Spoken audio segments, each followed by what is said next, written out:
ಪ್ರೀತಿಸಿ ಮದುವೆಯಾದ ಹುಡುಗಿ ನೇಣಿಗೆ ಶರಣು. ಸುಖವಾಗಿ ಇರಬೇಕಾದವಳು ಇದೇನ್ ಮಾಡಿಕೊಂಡ್ಲು? ಅವ್ರ ಮಿಸ್ಸಸ್ ಸುಸೈಡ್ ಮಾಡ್ಕೊಂಡ್ರಿ.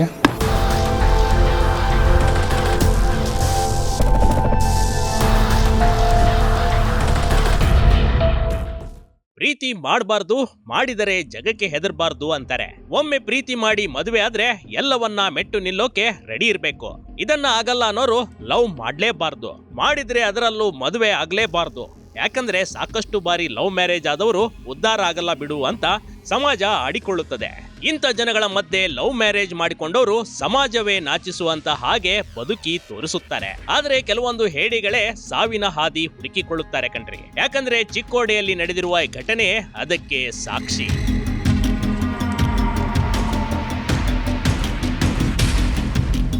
ಒಂದು ವರ್ಷದ ಹಿಂದೆ ಹುಡುಗನನ್ನ ಲವ್ ಮಾಡಿ ಮದುವೆಯಾಗಿದ್ದವಳು ಇಂದು ನೇಣಿಗೆ ಶರಣಾಗಿದ್ದಾಳೆ.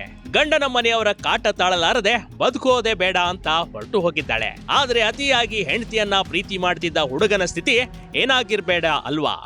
ಅವ್ರ ಮಿಸ್ಸಸ್ ಸುಸೈಡ್ ಮಾಡ್ಕೊಂಡ್ರಿ. ಇವರು ಮಾನಸಿಕ ಮಾಡ್ಕೊಂಡ ಮತ್ತೆ ಸುಸೈಡ್ ಮಾಡ್ಕೊಂಡ.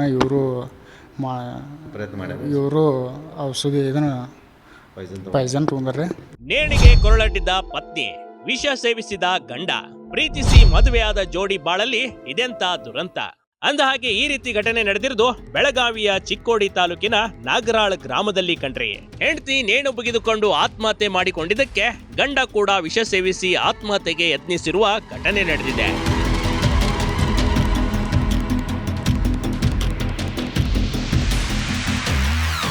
ಹೀಗೆ ಫೋಟೋದಲ್ಲಿ ಕಾಣ್ತಿರುವ ಈ ಸುಂದರ ಜೋಡಿ ಕಳೆದ 1.5 ವರ್ಷದ ಹಿಂದೆ ಪ್ರೀತಿಸಿ ಮದುವೆಯಾಗಿದ್ರು. ನಾಗರಾಳ್ ಗ್ರಾಮದ 24 ವರ್ಷದ ಉಮಾಶ್ರೀ ಸೋಮವಾರ ರಾತ್ರಿ ಮನೆಯಲ್ಲಿ ನೇಣು ಬಗೆದುಕೊಂಡು ಆತ್ಮಹತ್ಯೆ ಮಾಡಿಕೊಂಡಿದ್ದಾಳೆ. ಪತ್ನಿ ಸಾವು ನೋಡಿದ 27 ವರ್ಷದ ಪತಿ ಲಗ್ಮಣ್ಣ ಹೆಗ್ಗನ್ನವರ್ ಕೂಡ ವಿಷ ಸೇವಿಸಿದ್ದಾನೆ. ಆಕೆ ಸುಸೈಡ್ ಮಾಡ್ಕೊಳ್ಳೋಣ, ಆಕೆ ಸುಸೈಡ್ ಮಾಡ್ಕೊಂಡ ಇವ ಔಷಧ ತಗೊಂಡ ಜಗಳೇನು ಏನು ಗೊತ್ತಿಲ್ಲ ರೀ. ಜಗಳ ಆಡೋಂಗ ನಿಲ್ಲಗಿರ್ರಿ ಅವ್ರ. ಇನ್ನು ಇವ್ರ ಬಲ್ಲ ಕೇಳ್ಬೇಕು ಗೊತ್ತಾಗೋದ್ರಿ. ಲವ್ ಮ್ಯಾರೇಜ್ ಮದುವೆಗೆ ಹುಡುಗನ ಮನೆಯವರ ವಿರೋಧ ಇತ್ತಂತೆ. ಮದುವೆಯಾಗಿ 1 ವರ್ಷವಾಗಿದ್ರು ಗಂಡ ಹೆಂಡತಿಯ ಮಧ್ಯೆ ಕೌಟುಂಬಿಕ ಕಲಹಗಳು ಉಂಟಾಗುತ್ತಿದ್ವು.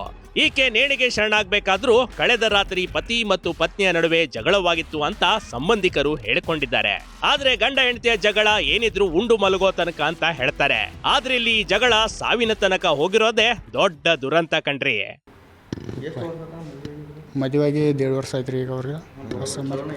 ಚಲೋನೇ ಇದ್ರಿ, ಇಬ್ಬರು ಮಾಡ್ತಾ ಇದ್ರು. ಜಗಳ ಅದು ನಮ್ಗೆ ಏನು ಹೇಳಿಲ್ರಿ. ಒಂದು 15-20 ದಿವಸದಿಂದ ನಮ್ಮ ಮನೆಗೆ ಬಂದಿರಿ. ಇಬ್ಬರು ಗಂಡ ಹೆಂಡತಿ ಬಂದು ಭೇಟಿ ಚಲೋನೇ ಇದ್ದಾರೆ. ಇಬ್ಬರು ಕ್ಲೋಸ್ ಐತ್ರಿ. ಇಬ್ಬರದು ಲವ್ ಮ್ಯಾರೇಜ್ ರೀ. ರಿಲೇಷನ್ದಾಗ ಲವ್ ಮ್ಯಾರೇಜ್ ಆಗಿತ್ತು. ಮ್ಯಾರೇಜ್ ಆಗಿ ಒಳ್ಳೆ ಜೀವನ ರೀ. ಮೊದಲು ಉಮಾಶ್ರೀ ನೇಣು ಬಗೆದುಕೊಂಡಿದ್ದಾಳೆ. ಪತ್ನಿ ಸಾವು ನೋಡಿ ಆಘಾತಕ್ಕೊಳಗಾದ ಲಕ್ಷ್ಮಣ್ಣ ಕೂಡ ವಿಷ ಸೇವಿಸಿದ್ದಾನೆ. ಸದ್ಯ ಆಸ್ಪತ್ರೆಯಲ್ಲಿ ಹೆಚ್ಚಿನ ಚಿಕಿತ್ಸೆ ಮುಂದುವರೆದಿದೆ. ಏನ್ರಿ ಇದ್ರೆ ಹಿರಿಯರ ಮುಂದೆ ಏನ್ರಿ ಮಾತು ಮಾಡಿ ಮುಗಿಸ್ಬೋದಾಗಿತ್ತು. ಈ ಸ್ಟೆಪ್ ತಗೊಳ್ಳೋದು ಸರಿ ಇಲ್ಲ. ಸ್ಟೆಪ್ ಸರಿ ಇಲ್ರಿ. ಇದು ತಗೋಬಾರ್ದಾಗಿತ್ತು ರೀ. ಆಕೆಯೂ ಹಿಂಗೆ ಮಾಡಬಾರ್ದಾಗಿತ್ತು ರೀ. ಇವು ಪೈಸನ್ ತಗೋಬಾರ್ದಾಗಿತ್ತು ರೀ. ಅಷ್ಟೇ. ಇನ್ನೊಂದೆಡೆ ಮೃತ ಉಮಾಶ್ರೀ ಕುಟುಂಬದವರಿಂದ ಗಂಡ ಮನೆಯವರಿಂದ ಮಾನಸಿಕ ದೈಹಿಕ ಹಿಂಸೆ ಕೊಟ್ಟಿದ್ದಾರೆಂದು ಆರೋಪ ಮಾಡಿದ್ದಾರೆ. ಸದ್ಯಕ್ಕೆ ಚಿಕ್ಕೋಡಿ ಪೊಲೀಸ್ ಠಾಣೆಯಲ್ಲಿ ಪ್ರಕರಣ ದಾಖಲಾಗಿದೆ.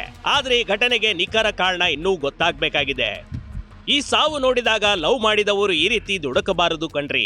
ಇಲ್ಲಿ ಅಣ್ಣಾವರು ಆಕಸ್ಮಿಕ ಚಿತ್ರದ ಹಾಡು ನೆನಪಿಗೆ ಬರುತ್ತಿದೆ.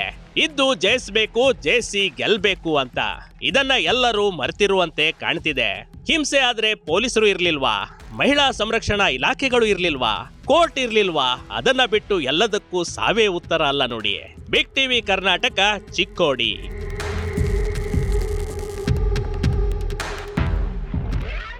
ಹೊಸ ವರ್ಷ ಬಂತು, ಏನಾದ್ರೂ ಚಿನ್ನ ಖರೀದಿ ಮಾಡಬೇಕು ಅನ್ಕೊಂಡಿದ್ದೀರಾ? ಆದ್ರೆ ಎಲ್ಲೆಡೆ ಮೇಕಿಂಗ್ ಚಾರ್ಜ್ ಭಾರಿ ತುಟ್ಟಿಯಾಗಿದೆ. ಹೇಗೆ ಖರೀದಿ ಮಾಡೋದು ಅಂತ ಚಿಂತೆ ಮಾಡಬೇಡಿ. ನಮ್ಮ ಬಳ್ಳಾರಿಯಲ್ಲೇ ಹೊಸದಾಗಿ ಚಂದನ ಸ್ವರ್ಣ ಮಂದಿರ್ ಜ್ಯುವೆಲರಿ ಶಾಪ್ ಓಪನ್ ಆಗಿದೆ. ಸಿಲ್ವರ್ ಗೋಲ್ಡ್ ಐಟಮ್ಸ್ ಎಲ್ಲ ಇದಾವೆ. ಆಫರ್ಸ್ ಎಲ್ಲ ಚೆನ್ನಾಗಿದಾವೆ.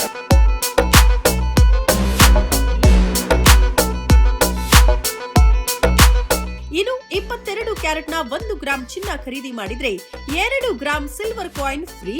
ಚಿನ್ನ, ವಜ್ರ, ಪ್ಲಾಟಿನಂ, ಬೆಳ್ಳಿಯನ್ನ ಅತಿ ಕಡಿಮೆ ಬೆಲೆಗೆ ಖರೀದಿ ಮಾಡಬಹುದು. ಇದನ್ನ ತಗೊಳ್ಳೋದು ಅದನ್ನ ತಗೊಳ್ಳೋದು ಅನ್ನೋ ಒಂದು ಕನ್ಫ್ಯೂಷನ್ಸ್ ಅಲ್ಲಿ ನಾವಿದ್ವಿ. ಇನ್ನು ಸಿಲ್ವರ್ ಅಂತೂ ಎಕ್ಸಲೆಂಟ್ ಆಗಿದೆ.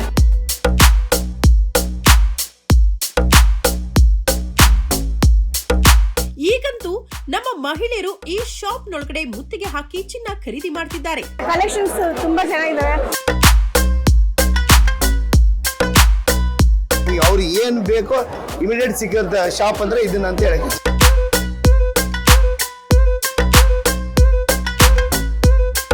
ಏನ್ ಯೋಚನೆ ಮಾಡ್ತಿದ್ದೀರಿ? ಬೇಗ ಭೇಟಿ ಕೊಡಿ. ಈ ಆಫರ್ 10 ದಿನಗಳವರೆಗೆ ಮಾತ್ರ. ಸ್ಥಳ ಬಳ್ಳಾರಿಯ ಬೆಂಗಳೂರು ರಸ್ತೆ, ದುರ್ಗಾ ಬೇಕರಿ ಮುಂಭಾಗ.